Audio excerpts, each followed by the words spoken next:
Welcome back to CBS This Morning. You're looking at images from the memorial at Ground Zero in New York this morning. COVID-19, of course, has changed many commemorations on this 19th anniversary of the 9/11 terror attacks, but it has not changed the depth of feeling. Back in 2001, Al-Qaeda terrorists hijacked 4 passenger jets, crashing 3 into buildings here in New York and at the Pentagon. The 4th, of course, went down in rural Pennsylvania, Shanksville. Nearly 3,000 Americans were killed that day. And a decade later, American commandos hunted down 9/11 mastermind Osama Bin Laden at his hideout in Pakistan. Now, only on CBS This Morning, we are learning the inside story of one of the mission's best-kept secrets. Senior investigative correspondent Catherine Herridge is at the Pentagon for us. Catherine, good morning to you. Tony, good morning. Once the intelligence came together, one of the final steps was building a physical replica of the compound so that policymakers and military planners could visualize the target and weigh the risk. Now, for the first time, you'll hear directly from a team member who built the Bin Laden compound. The United States has conducted an operation that killed Osama Bin Laden. Months before the successful raid by SEAL Team 6, analysts zeroed in on this mysterious compound in Pakistan. I think it screamed, something's different. Vice Admiral Robert Sharp leads the National Geospatial Intelligence Agency that makes maps and models for highly classified missions. Why was a physical model important to the Navy SEALs planning the raid? Models like these are just incredibly valuable for an execution of operation of this complexity and importance. This is a rare look inside the secret spy agency workshop, where a team of 4 model makers crafted this replica of Osama bin Laden's hideout, 1 inch for every 7 feet.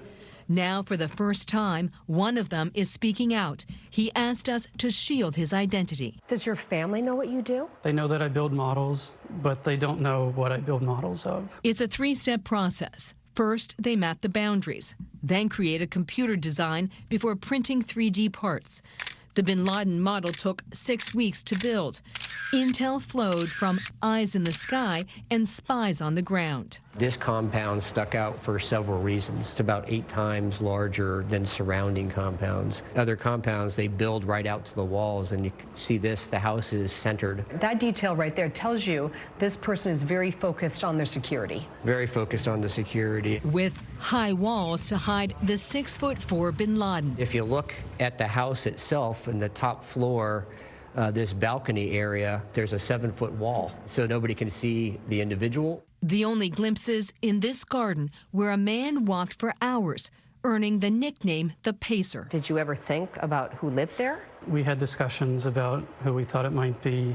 Maybe a high-value terror target. We always joke about if we're modeling your house, then you got something coming. Their past targets fill this archive, from a Cold War Soviet aircraft carrier to a Panamanian dictator Manuel Noriega's beach house. They even modeled the moon. It's one small step for the Apollo astronauts to practice landing. More than 4 decades later, the daring Bin Laden raid did not go to plan after one of the helicopters was forced into a controlled crash. The model helped them understand and execute Plan B. Absolutely. It gave the Navy SEALs a sense that they had been here before. Just like in sports, you try and visualize every move that you're going to go through. As the world cheered the Al-Qaeda leader's death, the SEALs got a message to the model team. The Navy SEALs passed along that they were able to count their footsteps based off of the model. You helped keep the Navy SEALs safe that night. Yeah, that's how I look at projects like this. Tonight, we give thanks to the countless intelligence and counterterrorism professionals. Justice has been done. The model maker we spoke with said he didn't put it all together until he saw the breaking news coverage of the raid on TV, and he recognized one of the walls from the replica he built.